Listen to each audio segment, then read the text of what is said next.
Hey everybody, welcome to Pro Corner. I'm your host ChanManV, and we've got special guest today, guys. Our first arena episode, and we've got Guardsman Bob here. He's a long time, long time World of Warcraft player, obviously, and as well as in League of Legends player. Sorry, and as well as a Hearthstone player now, who's got, in my opinion, the best arena stream right now in the community. And if you've never checked out his stream, he's got a lot of interaction with the chat and with his fans when it comes to arena. I love actually Bob. I love what you do when you have the chat basically kind of choose your draft, and you kind of like walk away from your computer, and then all of a sudden you come back and you just play the decks. You're probably the only person that actually does that right now. So I'm really happy to have you on here, and get a chance to have you coach us through just arena. And so welcome to the show, man. Hello, I'm Bob. I'm making a cup of tea. Awesome. But yeah, thanks for having me. Just looking forward to talking about whatever we are going to talk about. I'm not prepared, so yeah. You don't have to, dude. That's the thing about the show. You guys don't have to prepare for anything because you guys already have all the knowledge. So this should just be a fun time and easy peasy for you, at least. Right. All right. Okay. Well, why don't we talk about the arena? So, what is it that you love about the arena? Because when I'm watching your stream, you primarily play arena, and that's the part. I mean, that's the reason I enjoy your stream so much. So, what is it that you love about the arena? Okay, so back when I was streaming League of Legends every day, I mean, I always been playing Magic the Gathering, and when I was streaming League of Legends, I was always kind of looking for sort of a card game on the PC that I could play. There was a lot of there was Scrolls was a game I played a little bit. And then, of course, like Blizzard makes a game, you got to check out a Blizzard game. I checked out Hearthstone. I found that the arena in Hearthstone just provided like the perfect entry point. It was sort of like exactly what I was looking for. It was a game type that just let you play with all the cards in the game. Mm-hmm. Yeah. Without having to unlock them. I mean, one of the worst experiences I had with most of the other card games was you had to spend so much time grinding for gold. Then you had to like spend that gold.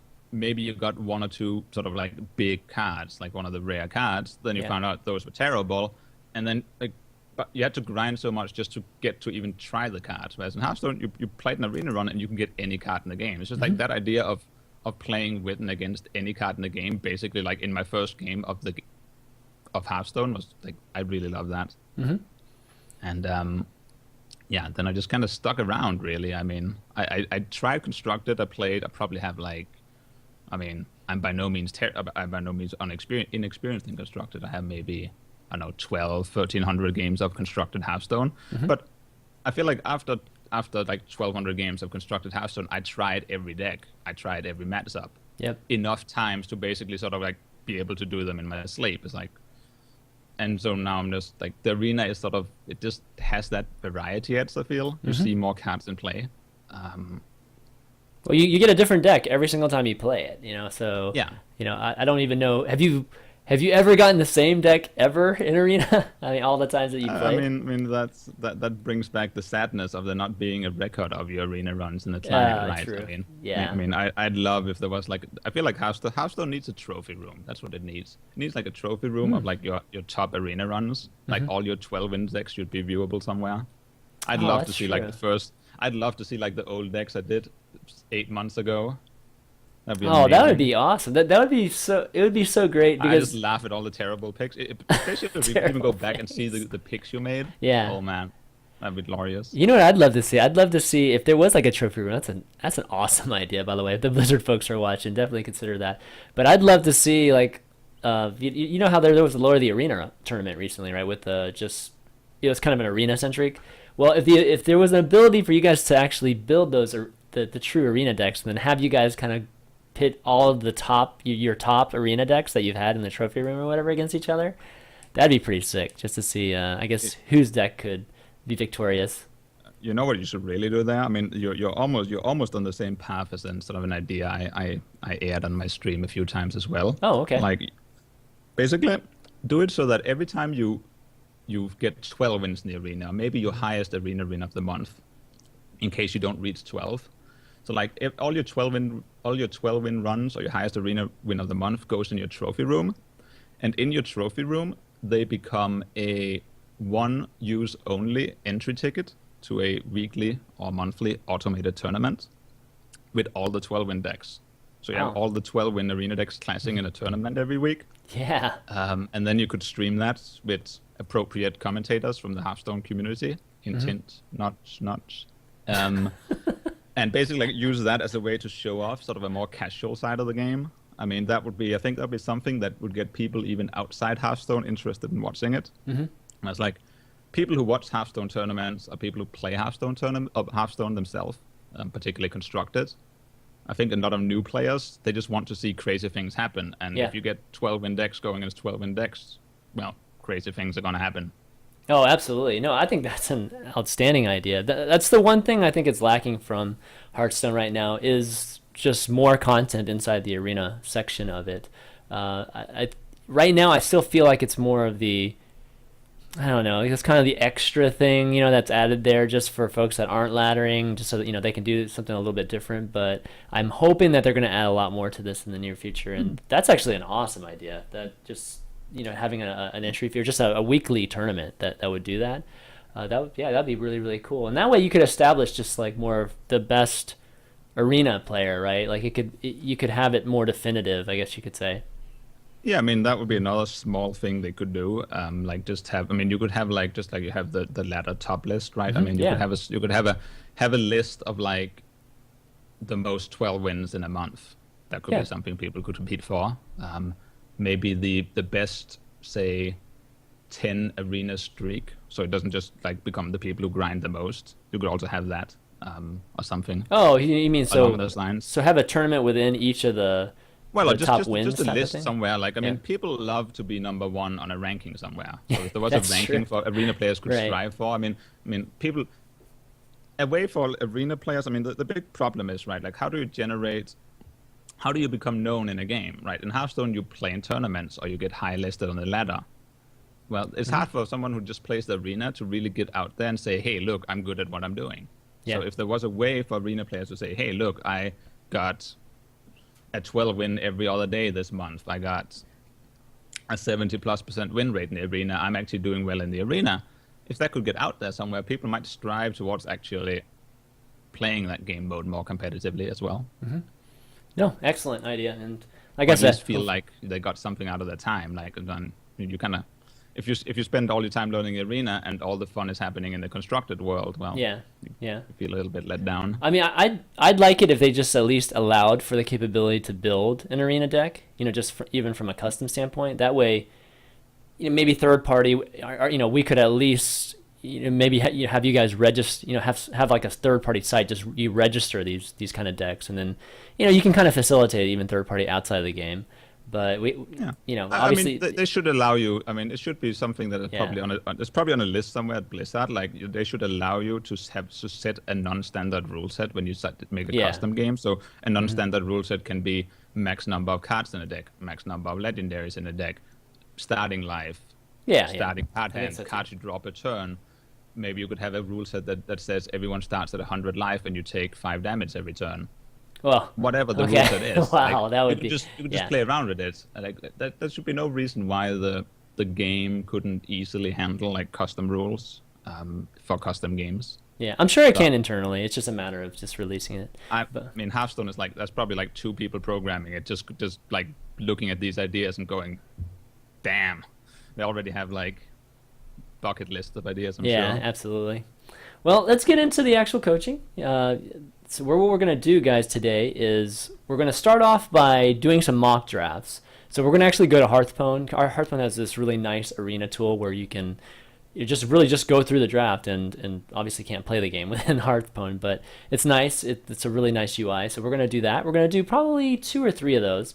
And I'm going to have Bob walk us through the first one. Just I don't think you know how long time I take to draft. Oh, really? When you said 2 or 3. No, I'll try to be quick about my Okay, talk. no, it's okay. I mean, let's just do 2. Let's just do 2. We'll have you walk us through one, and then the second one, I'll kind of, I'll integrate my choices and then have Bob either correct me or not, and kind of go through that. And then we'll end things with an actual real draft in the game, and then we'll play one of the live games there. And then maybe I'll finish the games either right after the show, or maybe later tonight.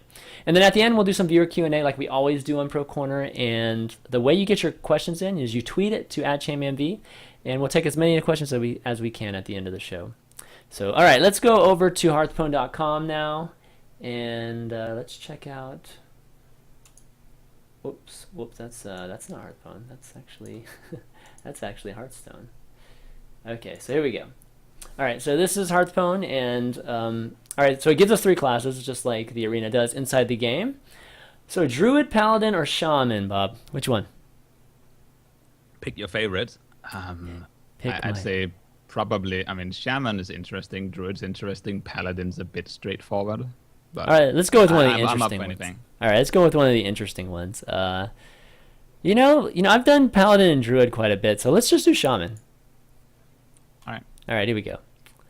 Okay, first pick. All right, not a bad first pick. So first pick, we always get at least a rare, right? So it's Yes. first pick. First 15 and 15 last pick and is last always pick. at least rare. Yeah, there's always 3 of them. All right. Okay. So we got a Shaman draft. We got a Murloc War Leader, Doomhammer, and a Blood Knight. Immediately, of course, we are looking at the Doomhammer and the Blood Knight. I think you gotta go Doomhammer here. I mean, it's not really close. Doomhammer and Earth Elemental are just sort of a step above all neutral epics. Not close. And then we got Bloodsail Raider, Dread Corsair, and Stormpike Commando. Dread Corsair is not really a good. It's not really a card I like to pick unless I'm playing Paladin and unless I already have a True Silver too. So I can do the power play and turn 4 with True Silver. Stormpike Commando is really just a wannabe Fire Elemental that's worse in every way. You get for 1 less mana, you have 2 less attack, 3 less health, and 1 less damage. I mean, we should be picking up a lot of Fire Elementals and probably don't want that as our 5-drop anyway. Okay. So Bloodsail Raider is a good card. It's a good 2-drop. I think you should be, even if you weren't playing Paladin, just because like it has value with the weapon. But even if we didn't have value with the weapon, I would pick the Bloodsail Raider. Okay. Because one thing about the arena is just pick it. But one thing about the arena is a 2-drop's a 2-drop. They're all a bit interchangeable. I just want some 2-drops. I'm more looking at the number of 2-drops I have rather than the power of them. Right. Owl, Dust Devil, Wisp, you just kind of like sigh and cry and pick the Owl because the Dust Devil dream never works. And if you're streaming, you pick the Dust Devil. If you're trying to be realistic, you pick the Owl. Okay. And generally, right now in the beginning of the draft, you're just going for value, right? Just I'm always looking for value. I want cards that I can. I mean, so what I'm looking for is cards I can play on the curve. Like that's the reason why I'm kind of going Cry is because you don't want to play a Dust Devil turn 1. You don't want to play an Owl turn 2. Meaning this is now one of the cards we can't play on the curve. Same thing with the reason why the Shaman is not good is because we don't want to play him turn 3. We don't want to play the Goldshire Footman turn 1. The Tiger is so much better. That's exactly what we want to be doing turn 5. It's in fact probably one of the top 3 5-drops in the arena at the moment. I would even go as far as rank the Tiger like the best 3-drop until next week Nax comes out, where it's going to be slightly clipped by the what's his face Spectral Knight. Spectral Knight. Okay. It's probably going to be arena-wise. Top tier 5-drop. I mean, is it just because? Are you talking about just from a general neutral standpoint? Or are you? I mean, because the Fire Elemental is better. Oh right? yeah, I mean, non-class cards. Not all bets are off. Okay. Non-class cards. Yeah. Okay. All right, so here we got a bit more interesting choice. We got a Hunted Creeper, which is one of the premier 2-drops, I would say, particularly for a class like Shaman, where we have a lot of minion buffs and we really want minions to stick around. That being said, Harvest Golem is exactly the same. It's exactly one of the premier 3-drops for exactly the same reason. It gives you a really good chance of having something on the board for the next turn. Like that is the value of it. And I would, when it comes to this kind of situation, again, like I go for the 3-drop. Like I would rather have a premier 3-drop than a premier 2-drop. Like it's also turn 3 is worse, right? Like you have the opening where you have Haunted Creeper in your hands. You're gonna go Haunted Creeper, Hero Power, or Hero Power Haunted. Like you're gonna end up just playing the Haunted Creeper anyway. Whereas like if you just have a Harvest Golem in your hand, just like Hero Power Harvest Golem, like that's okay.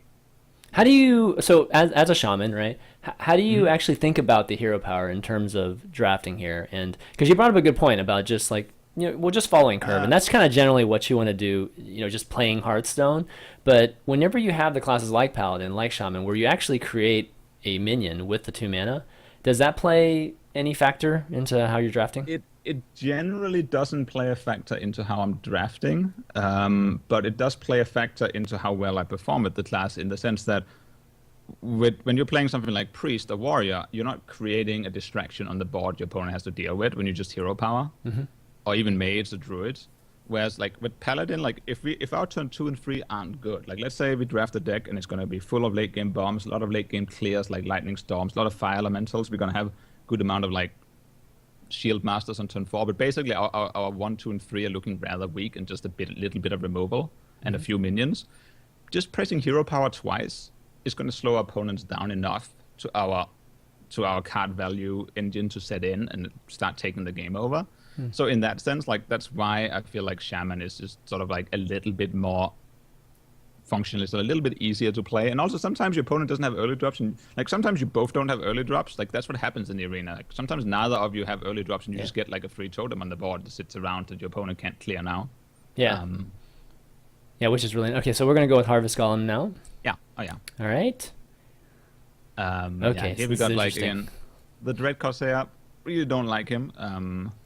Useful Brewmaster Darkscale Healer. This is one of those picks where whenever it comes to the pandas, like the Brewmasters and stuff, I really don't ever look at the return a friendly minion to your hand as much value either way. Like sometimes it's going to hurt you, sometimes it's going to help you. Most of the time, it really doesn't do either, and you just end up playing it on an empty board. It has a little bit extra value with Shaman because you can like return, like if you spawn a Spell Power Totem or Taunt Totem, that's just going to die to like a Flame Strike anyway. You can actually return it and have it in your hands for time in the game where it may be more needed. Okay. But that being said, like Darkscale Healer is a reasonable 5-drop. I don't know. Probably at this point, I would say we have a couple of 5-drops. I could pick either one. Like this is the kind of situation where I don't think I'm making a big mistake either picking the Brewmaster or the Darkscale Healer. Darkscale Healer is sort of middle of the road 5-drop. I probably take the Healer, but it's close. Like I could take the Brewmaster. Honestly, like you take the Brewmaster as well. Like then you. All right, we gotta choose Sometimes it's one. nice Which not one? to be a slave to early drops. It really does. Like I just pick either one. Like sometimes I just flip a coin in my head and pick either one. I don't care because it's just gonna adjust your later draft a little bit. Just Okay. click one. I'll just click the Brewmaster, just given that might be some It's fun. sometimes nice. It's sometimes nice to lock in early tempo as well. Then you're less concerned like about needing to pick early tempo. And oh man, then you got a big one, right? You got the egg, which is like premier 2-drop. Particularly Shaman really likes the egg because absolutely. you got cards like Flame Tongue Totem and Bloodlust that really wants minions on the board, and your opponent doesn't want to. So playing a minion your opponent doesn't want to kill as a Shaman is like, that's gold, right? You just want to play a minion. On the other hand, the Kodo is a huge card advantage engine. The Kodo is the reason why you don't play the Gurubashi. Basically, like in and of itself is why you don't pick Gurubashi. Yeah, exactly. It is the Girabashi killer, and it's a shame because the Girabashi actually has some cool text on it. Yeah, and I tend to pick the Kodo extremely highly in the arena. We don't have any enablers for the egg right now, but we can probably get them. It's not a big concern.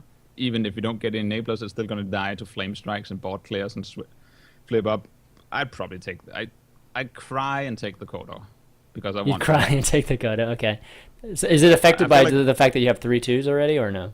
I mean, the thing is, for the egg to be super valuable, we need an opening like ship or like some either 1-drop or ship. Then play the egg, then coin something like a Dark Iron Knight. That's kind of like the dream opening with the egg. Alternatively, we get the egg and some other minion. Like we go like egg, Harvest Golem into something like a Defender Vargas. Like it needs help early game with enablers to really be powerful. If it doesn't have help with the early enablers like Dark Iron Dwarfs that create huge tempo swings on the board, it's still going to be valuable. Because Flame Tongue, because Bloodlust, like it's just having that minion around our opponent doesn't want to kill. Maybe it'll deter. It's a minion we can play that'll deter Flame Strike. But I probably go for the Kodo because it's always value. It's static. You can always kill something with it. If your opponent plays something like a common card is Acolyte of Pain, right? Like Kodo is just the best way of dealing with that. Draw 0 cards.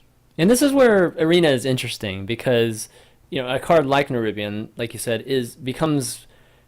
The value becomes uncertain, right? Where in constructed, you pretty much you can determine how valuable or how how prevalent the Nerubian or just how prevalent of a target the Nerubian egg will be, right? Based on like all those cards that you mentioned. And Nerubian later on, if we had Argus and all that stuff, would be just crazy valuable, right? It would be probably more of a no-brainer than Yeah, I just mean, early on. you can pretty much be guaranteed it will flip at some point in the game. Yes, your opponent can silence it, Yeah. but then he's burning a silence on that and not something else. I don't really consider that an issue because your opponent's going to have a limited number of silences anyway, and they're going to go somewhere. Yeah. Okay. Um, All right. So we're going Kodo here. I probably, yeah, again, like, I want both. It's like, I know. just keep We're both. getting 2s and 5s. Like, what's Even going free, on? right? You got the Alchemist flipping the egg, like, you get the perfect free value. And this is, again, Yeah. like, you look Wow, at the, that's now garbage. you're a little bit happier with the Brewmaster pick over the 5-drop because you're forced into the War Golem here. War Golem is not that bad, like, don't get me wrong. Yeah, It's still a 7/7. 7/7. It's still a big guy, but it's not what you want to be doing with your big guys in Paladin. You want to be playing Fire Elementals and pretty much Yeah. just more Fire Elementals, right? So we're a little bit unhappy that's a War Golem, but we're a little bit but the Brewmaster over the 5-drop now makes us sort of a little bit Feel a little less better. Okay. vulnerable to having a deck that's too heavy. All right. So War Golem. Not close. All right. So this is nice. Yeah. Well, at least we have 1s and 4s now because we don't have any 1s Yeah, and and 4s right now now. obviously the sort of the most famous card in the arena, the Yeti, right? It's like everyone's like, see the Yeti, pick the Yeti. The only thing you have to be careful about with the Yeti is that on static value, like if you say this is the first pick in the arena, Yeah. you pretty much pick the Yeti over everything, almost always. But the value of every pick, and I hope we get a chance to see that later in the game. I mean, I just pressed the Yeti here, but I hope we get to see that later, where the value of a card in the arena depends on the other cards in your deck. So like, Right. there are definitely like ways your deck can come out that other cards and even other neutral minions surpasses a Yeti in value. I would say, or just in playability with your deck. Yeah. Definitely here you synergy got- between your cards. I mean, there's a lot of that. Oh, you another got the grade slot. 5. Wow. Yeah, if you get the slot spells, I mean, it's now the best. It's now the best 5-drop taunt in the game, I believe, which is of some value. But really, it's just a glorified Fen Creeper. I mean, dropping that 3, like the issue with it is the 3 damage on turn 5, meaning that most minions it's fighting at that point in the game, it will not kill in one hit, and a lot of minions can kill it in one hit. Yes, it spawns another guy with taunt, and you can absolutely like play it. Your opponent can have like 2 big bombs on the board, like 2 giants or something, or like, and you play a slot spells and he's forced to tag both giants into it, and you're just like really happy, and that can save your games. So I will like it's a good 5-drop taunt. I'll play it, but I'm not super excited about it. Okay. So It does have again. Yeah, are we gonna? But we're I gonna would choose them. definitely pick it. Okay. It's not close. I mean, Ancestral Spirit is synergy with cards we don't have, basically. Like Yeah. the biggest value of Ancestral Spirit is synergy with legendaries, getting Yeah. that death rattle triggers multiple times. We don't really have legendaries to synergize it with it, so yeah. Okay. So I mean, for the first 10 cards, you're not really thinking about mana curve at all because obviously we already have 3 5s. I'm not even thinking about mana curve for the last Okay. 10 cards. Like I don't Oh, think really? about. Okay. I basically look at my mana curve as a product of what cards. I think about playability. Like so, I want the majority of our minions to be playable on the curve. I think that's what I'm thinking about when it comes to mana curve. Like I want the primary. I want at least. I would go as far as say maybe more than 2/3 of the cards. I want to be cards we plan on play on the turn their mana cost is. Like I want to pick 5 drops that I plan on playing on turn 5. I want to have 2 drops I play on turn 2. I Well, will yeah. pick a Stormforge Stacks over those 2 cards easily. It's one of the best card advantage engines. I mean, obviously going to be a 1-for-1 guaranteed, often a 2-for-1, and sometimes even a 3-for-1. Can help your minions trade. I mean, weapons are great because they even when they don't kill something, they can still help your minions trade up. Yeah. And likewise, Unbound Elemental over Scarlet Crusader, dropping the 4 health on turn 3 means it won't die to most things on the board. Has good synergy with Overload cards. It's also a little bit iffy. I don't like the Unbound Elemental so much in the arena because how many Overload cards we get is not necessary. I don't think it's that good unless you're triggering the Overload, basically is a problem. Yeah. So I sometimes if I get an Unbound Elemental and a Harvest Golem, I'm gonna be in a really tight spot picking either one because I'll pick the Unbound Elemental most times, but I'm not super happy about it unless we get a lot of Overload cards. But it's fine. Okay. I'll pick it over Scarlet Crusader. We got a couple of Overload cards, and we only like If you 11 had cards in. no overload cards, would you still choose it? Probably because so the other part of it is that even minions that have a powerful effect, even if you don't have synergy with the effect, and it could be something like a an auctioneer as well. Your opponent is going to play Yeah. like you have synergy with the effect, so they'll Right. act as a lightning rod, meaning they'll eat more removal than they really deserve to eat.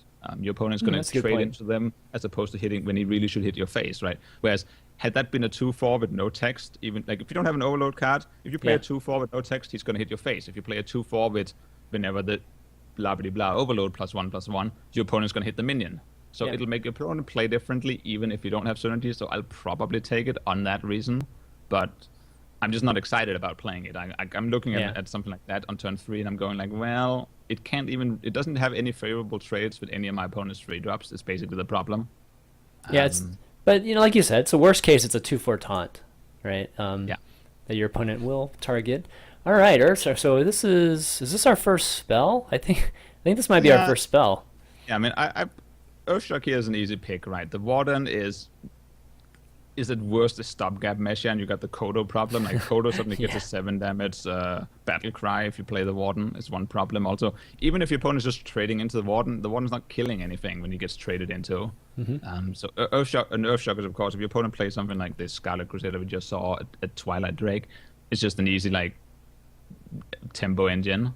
And Yeah. even something like just trading it with a 1-drop. Like I will trade an Earthshock with a Loot Hoarder or Yeah. a one of those like 1-drops that does 2 damage to your face when they die. Like if your opponent plays something like that, use the Earthshock it right away. Like, Yeah. just maintain board control. Gotta be careful with how many early removal cards we have because like I would probably never go above 2 Earthshocks, but I just pick it. Just to slam it. Okay. Like all Well, those cards are just not- since novice engineers here too, I kind of wanted to pose the question of like cantrips and just card drawing right now. Like how much do you want generally in a shaman deck? Well, Novice Engineer is distinct from the other cards that draw, like other cantrips in the game. Novice Engineer is basically you spawn a 1/1 and draw a card. Like the only advantage of doing that when you're playing, say, Shaman or Paladin, where you hero power already spawn something, the only advantage of the Novice Engineer is not having to pick the other cards. So if you look at the other 2 cards and you say, well, Yeah. these cards are worse than the average card in my deck, then I'm gonna seriously consider taking Novice Engineer to avoid the other cards. So that it can be useful Okay. for that. Like I will sometimes pick Yeah. Novice Engineer in a Paladin deck because I don't want the other cards. And honestly, I would rather spend my turn 2 just cycling through my deck trying to get a True Silver for turn 4. So Right. that can be something. Like even if you get a Novice Engineer in your opening hand on Paladin, I just keep it and say like, well, that's just one less card in my deck that I can. So now I have 29 cards in my deck if I play this on turn 2, and then I have one closer to the True Silver. Yeah. So Gotcha. it's useful for that, but I don't pick it if the other cards are functional. Here, Earthshock's plenty functional. Okay. So Earthshock it is. Yeah, and this is Ooh. a sigh and cry and take a walk. And this is where you sort of like, I get into a bit of a counting game here sometimes. Like you see, you got Earthshock, which is kinda mostly going to be used on early game minions. You got a Worgen. I'd probably pick the Worgen here. Corehound is just not exciting to play. The Worgen, like the Worgen and the Earthshock and the Bloodsail Raider and the Stormforce decks, they all have the same job in this deck. Their job is to get out on the board early and trade with your opponent's early minions. So Okay. I'll be careful about picking more early game, like already. Basically, like this only curve adjustment I do is I try not to have too much early game whose only purpose is to trade with my opponent's early game, Right.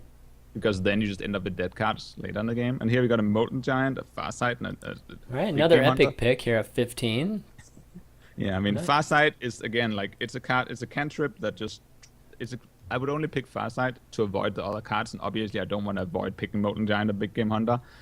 Big Game Hunter versus Molten Giant, you might see some constructed decks that run Big Game Hunter but not Molten Giant and say like, Yeah. oh, Big Game Hunter is good because it's good and constructed. No, like in the arena, if you have a choice between removal and bomb, you pick bomb basically, Oh, unless it's okay. unconditional removal. Like Big Game Hunter is conditional removal, so we pick the bomb because Yeah. yes, we can Big Game Hunter opponent's giants, but we'd rather just play a giant because our opponent's not going to have Big Game Hunter that often. Yeah. And Molten Giant, we're always going to play it before. Like you look at it and you're like, well, what if we have a deck where we're not going to take a lot of damage? Well, we're always going to play it before we die. And there's also always a comeback option of just like your opponent swings in, you play a Molten Giant, a taunt, and just pray. Like it'll just steal games. At worst, we can just like use the Doom Hammer and the weapon to take damage. Like Yeah. we'll probably get low on health at some way. Actually, how common is it for you to even have a target for Big Game Hunter? Um, Does every deck It have dep- one? Like every good deck have like at least one target? I mean, the way I like to see it is like every arena deck has.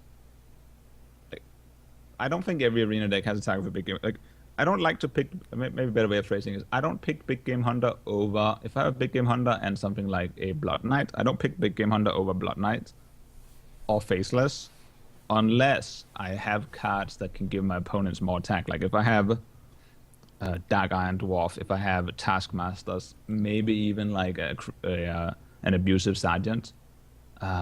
Then I'll consider the Big Game Hunter more if I can actually kill more than just things with 7 or more drop. I'll take Big Game Hunter and feel okay about it if I have a lot of, like if my deck is very strong, like if you're playing, say, a very strong Druid deck with a lot of like powerful cards that trade well, a lot of swipes, a lot of like Ancient of War, a lot of maybe Ancient Lord carded. Basically, the more card advantage you have, the more can afford just having Big Game Hunter sit there. But the problem with Big Game Hunter in the arena is that most of your games, when you get him early in the game, he sits there in your opening hand.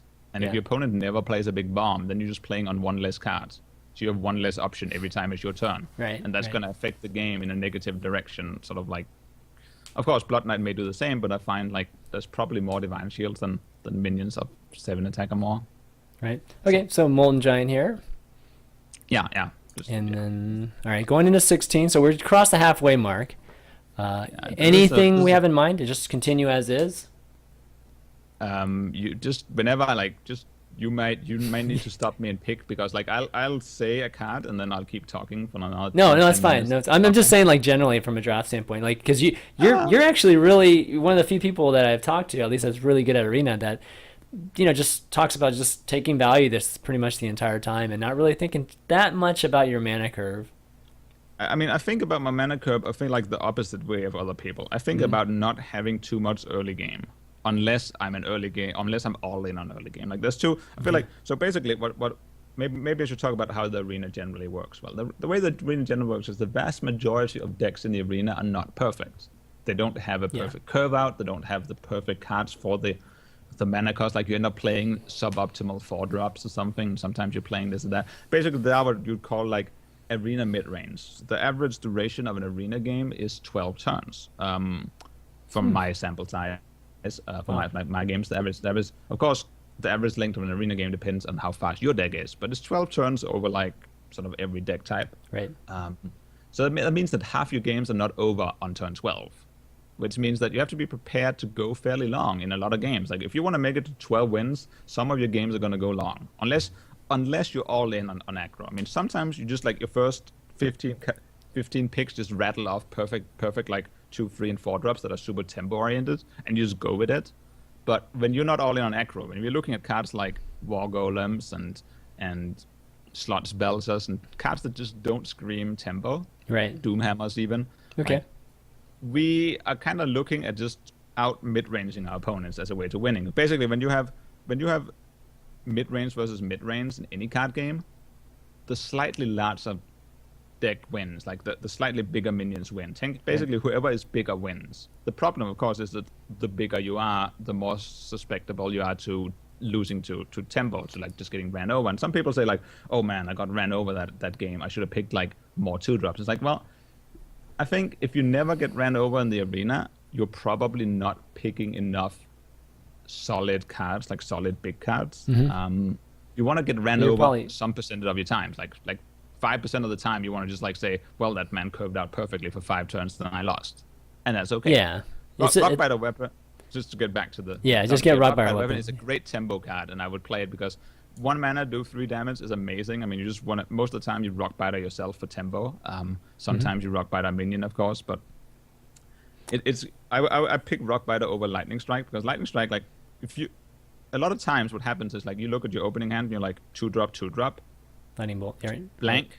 And so you play a 2-drop, your opponent plays a 2-drop, then you can Rockbiter, and then you play your other 2-drop, and suddenly you have 2 2-drops, your opponent on an empty board. And now you can just like smack face, and even when he plays a 3-drop, since your 2-drops trade poorly against his 3-drop, you just smack face, spawn totem, or smack face, do something else, play up your 4-drop, and then while he's busy clearing your 2-drops, you've basically already done like 12, 13 damage to him, all because your Rockbiter costs 1 mana. Like, right. No, that's good. That's really good. All right, next up we got Loot Hoarder, Flesh Eating Ghoul. Loot Hoarder is a card I love picking very highly on a lot of classes. I feel like, but basically, Silver Moon is not a great play on turn 4. Yeah. You're not happy when you play a Silver Moon on turn 4. You're not happy when you play Flesh Eating on turn 3, unless even in the scenario where you go turn 3 Flesh Eating, trade your 2-drop into his 2-drop, you're only getting a 4/3. A 4/3 is just like an average 3-drop. It is going to get removed before it does anything. Yeah. Most of the time. I mean, occasionally, Flesh Eating does have that potential to snowball the game. And between Silver Moon and Flesh Eating, I will take Flesh Eating because it may snowball the game. In this here pick, I probably take the Loot Hoarder because not only do you have the option, like let's say you get Loot Hoarder 2-drop blank in your opening hand, you just wait. If your opponent coins out something that's vulnerable to the Loot Hoarder, you play the Loot Hoarder. If it doesn't, you play your other 2-drop. It just gives you options. Yeah. And you can oftentimes like trade your Loot Hoarder with your other minion or trade your Loot Hoarder with your weapon. Like a lot of times you can just like Loot Hoarder weapon, kill your opponent's 3-drop or even 4-drop sometimes. So I pick Loot Hoarder very highly on pretty much every. It's the kind of card I want to have in my deck. I feel like it does.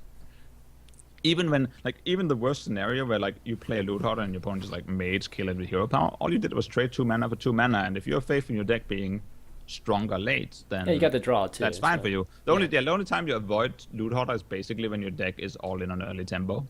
Here you get Sea Giant, Big Game Hunter. I mean, it's even easier than the Molten Giants. Like I would pick Sea Giant over Molten Giants. So, but the if big I'm picking games Molten Giant over Big Game Hunter, I'm definitely picking Sea Giant over Big Game Hunter. They're Particularly trying in Shaman, where it doesn't take much to have a couple of totems hang around, and suddenly you're playing a Sea Giant on turn 5 or 6. Yep. All right, now we got 3 big dogs at the end of this deck, which is and cool. there we got Hex, which is no-brainer. arguably probably in the top 3 best cards in the game. Pick as many as you can. I feel like there's a point where you don't pick Hex. I have once in my arena lifetime not picked Hex. I can remember one time where I had 3 copies of Hex and I saw a Fire Elemental with a Hex. I didn't pick the Hex. Okay. That's the only time in That's the only time you've never picked games it. I can remember not picking Hex. Okay. That should give you an idea of how highly I pick Hex. Yeah, I mean top 3. That's pretty impressive too. All right, so thoughts on this one? Nerubian Egg Slot Belcher. We still don't have any enablers, right? right? We have the Rockbiter weapon. Oh, we do have the There's Rockbiter. nothing wrong with setting a Rockbiter weapon on an egg and sending on a mission to kill an opponent 2-drop. That's actually great. But it's not great. It's not a lot. But the sludge spells at the same time, like it's a Fen creeper. Like I think of it as a Fen creeper. I'm not excited. I'm not any more excited. It's I like it better than a Fen bit better than a creeper. Fen creeper, right? But It's definitely better. only that tiny amount. I'd say this depends on your this is sort of like more of a basically like in a situation like this, I feel I encourage people to form their own opinions and and be honest with you. Basically, a good way to learn games is be honest with yourself when you don't feel like you have the expertise to make a decision, and just say to yourself, I really don't know what the best pick here is. Like I don't know if I should pick the egg or I should pick the slot spelser, and I just go with something. And that's probably where I am. Like I don't really have enough. I haven't played enough games with the slot spelser to really feel like how it interacts. If I get enough value out of that slime to feel good, haven't played in. It's hard to value the egg without seeing the last 10 cards in our pack, basically. Yeah. But you can still pick it even when you don't have enablers, because at some point in the game, your opponent's going to play a board clear, right? Mm-hmm. Your priest is going to hold in over, mage is going to flame strike, board clear is going to board clear, right? It's going to happen. It's going to get flipped. All right, so before we make a decision on that, Cold Light, just good or bad in arena? Just not good in arena? Is because you haven't even mentioned The it. only time I could ever I pick it sometimes if I have high amounts of tempo and I fear I might run out of cards. Mm-hmm. I will pick it even if I have let's say I'm playing a rogue and I have a lot of tempo cards and I have a sprint, and you might say, well, I have a lot of tempo cards and I have a sprint, so I have card draw, right? Well, sprint is you're only going to get it if you on average, you're going to need to use sprint on turn 15-ish. So you're only drawing half your deck. So you only have sprint half the time you need it. So I'll probably, I can see myself picking a Cold Light over 2 blanks. I would never pick it over something like a Slot Spelter. That's not even close. Yeah. But if the other 2 cards are blank, I'll pick a Cold Light sometimes and say to myself, look, if I'm behind on cards, if I'm behind on cards or behind on the board or something, I'll play the Cold Light. But if I'm ahead on the board, then I just have it sit there and win the game because I'm ahead on the board. Then not even play it. All right. Well, I also don't think maybe something that maybe deserves a greater explanation is I'm not afraid to have a couple of dead cards, completely dead cards, just speculative cards. I will sometimes pick an Ancient Watcher as the first pick in the draft, just speculatively, because if the other cards are not exciting, Ancient Watcher can be really good if you get an Enabler. If you don't get an Enabler, it's terrible. But I don't mind speculating. I don't mind saying if you got a Cold Light Oracle and you're not sure how it's going to perform in your deck, and the other two cards are just not exciting to play, even play on the damn board, like just be speculative. Just give Yeah, it take a a chance. chance. Just take a chance on it. Sure. Sometimes those chances, like you said, like I went like my last run yesterday, just to give a bit of context. I Yeah. went 10 wins with Priest with an Ancient Watcher in my deck that I had 0 enablers for in my entire deck. It did nothing. I play every single game. I played it and it did nothing. I put it on the board pretty much every game. well, And it did nothing every game. did any of your opponents thinking- actually kill it? Just I think one guy actually did. Okay. But it was just more of the joke of like, I'm gonna play this and my opponent's gonna be really afraid of it. But it did nothing the entire run, and I still got 10 wins. And it's just Right. like, one dead card isn't gonna kill your arena run. yeah, like you said. I mean, the arena decks are not perfect, And Cold Light Oracles can sometimes your opponent is like 5 health and you just need the face nuke to win, right? yeah, sure. Okay, so I think in this case we'll just pick Sludge Belcher here because Oh yeah, Yeah. I probably would. It's nice to have taunts as well.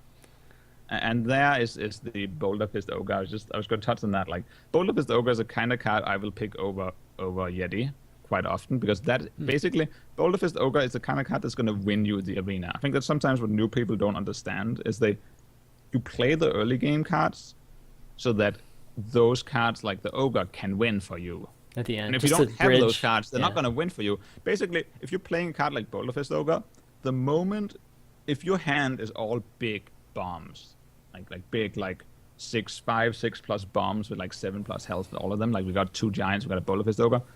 The moment your opponent starts trading with your bombs on the board and doesn't try to face rush you, basically race you, which he will trade the board, because a lot of people don't expect you to have a lot of bombs in the arena. They expect like you play one Ogre, they're like, okay, I'm gonna kill this, and then he's gonna be out of big bombs. And I'm just gonna like, now I'm gonna kill him next turn. If you just keep playing big bombs, you just win. Yeah, Like that's just how the arena works. If all you do from turn 6 onwards is just play Boulder Fist Ogre every turn, you're probably just gonna win the arena game. Like you're just gonna very few people are gonna do well against that. The only downside is if you run into something like Assassinate and he's out tempoing you.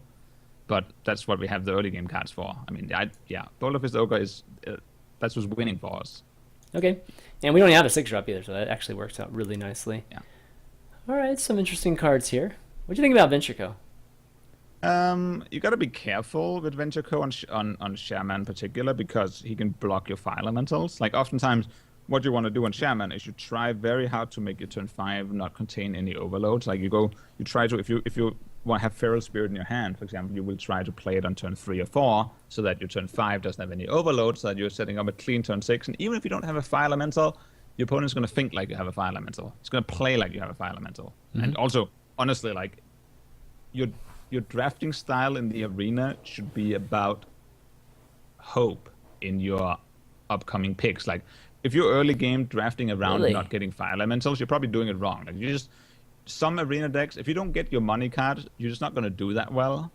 And this is wow. that's with Shaman. The money cards like fire elemental. If you don't get any fire elementals, no hex. Like your arena run's going to be sort of mediocre. So like you're going to draft like you're going to get a fire elemental, and I always shy away from the mercenary. That's so different than We also got the. that's. We also got. Yeah. Sorry. I mean, I was going to say that's just that's so different than, I guess sometimes when I'm playing the arena and maybe some others that they do have some hope for certain cards, especially super powerful cards like a fire